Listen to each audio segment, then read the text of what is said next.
பாடலாம் ஓசை கோடு. பஞ்சு பாப்பாவும் புத்திசாலி பட்டாம்பூச்சியும் ரிப்பன். ஒரு நாள் ஒரு அழகான பூங்காவில் ஒரு சிறிய பூ இருந்தது. அந்த பூவின் பெயர் பஞ்சு பாப்பா. பஞ்சு பாப்பா எப்போதும் சந்தோஷமாக இருந்தது. அது பெரிய அழகான பூவாக வளர ஆசைப்பட்டது. ஒரு நாள் கடுமையான காற்றும் மழையும் வந்தது. பஞ்சு பாப்பா சற்று உதிர்ந்தது. அதன் நண்பர்கள் எல்லோரும் ஓடிவிட்டார்கள். பஞ்சு பாப்பா சோகமாக, இப்போது நான் என்ன செய்வேன் என்று யோசித்தது. அப்போது ஒரு பட்டாம்பூச்சி வந்தது. அது ஒரு புத்திசாலி பட்டாம்பூச்சி.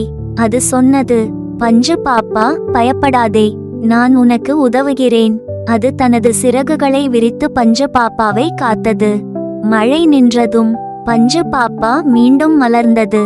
புதிய இலைகளும் பூக்களும் வந்தன. அது சந்தோஷமாக இருந்தது.